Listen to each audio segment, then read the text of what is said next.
State Research Bureau started off as a focused military intelligence agency in 1971, replacing State Research Center, which had also replaced General Service Unit.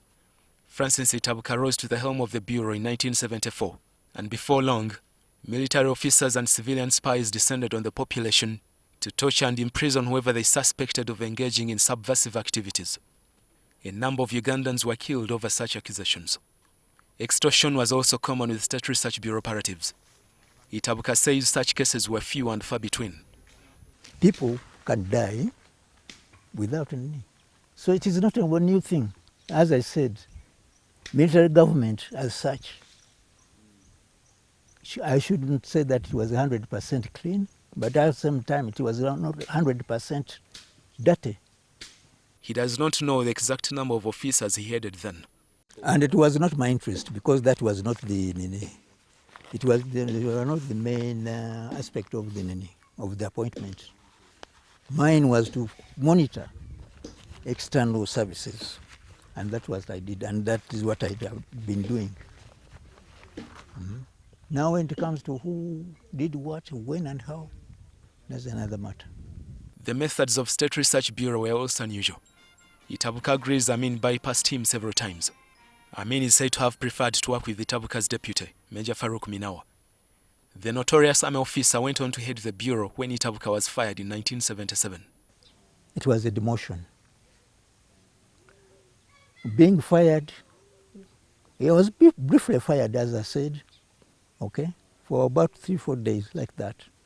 On 17th June 1977, Amin almost got killed in a hand grenade attack as he returned from Chibuli to pass out senior officers. He didn't inform Itabuka, who doubled as his aide-de-camp, but he entrusted Farouk Minawa with the security detail that day. Minawa was in the wrong, but Itabuka took the blame. And this was the genesis of his unceremonious exit from the bureau. Trouble doubled when it was established that many of the suspects in the assassination attempt happened to hail from Busoga, where Itabuka hails from as well. There was wide suspicion that Itabuka was a part of the assassination plot.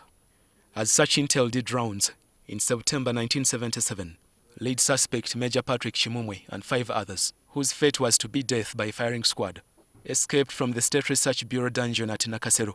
They remained the only suspects to have escaped from the dungeon to date. There was no way Itabuka was going to be spared following that famous prison break.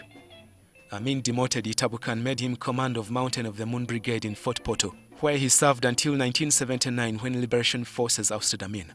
Itabuka says Amin had oversight and often disregarded the command system by engaging junior officers in sensitive security matters. A president, to command a deputy, that is his what? Prerogative. He can do that, okay? But that's why I came in and I said, it forced me to ask for relief from that appointment. Itabuka generally speaks favorably of his former boss.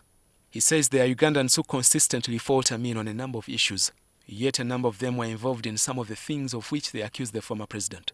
These dirty activities, if you follow them up closely, they involve other people who are within the government even today.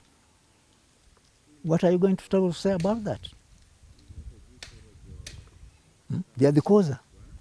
Itabuka has concerns about the present system of governance, noting that there is no real democracy in the country, as opposition politicians continue to be restricted and arrested whenever they want to reach out to the population.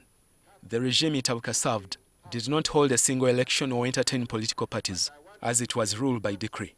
But he knows that is not a good example to follow. When we talk about elections, when you talk about multi-party system, why don't you allow other multi-party to?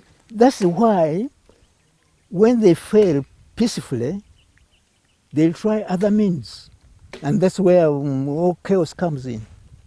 Itabuka thinks that if the political class continues engaging the army in politics, mutiny and civil strife will remain a constant concern. Army primarily is not for politics, is to safeguard the interest and the interest of the country, for that matter in general, okay? From external aggression, as simple as that. Itabuka was born in Nairobi, Kenya in 1942. His father worked in Nairobi City then. He would later be sent back to his mother in Namutumba, where he completed primary school and attended junior class briefly, an equivalence of today's senior 1 and 2.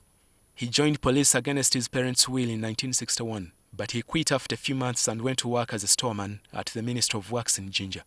From the ministry's store, Itabuka would join the army. He was sent to Mbuya to study army intelligence, and while there, he became known to Army Commander Idi Amin. While on a commando course in Greece in 1971, Itabuka heard that Amin had seized the presidency. When he returned to Uganda, he served in different capacities until 1974, when he was appointed Director of State Research Bureau. He now lives in retirement at his Itonko home in Namutumba district. Walusimbi, NTV.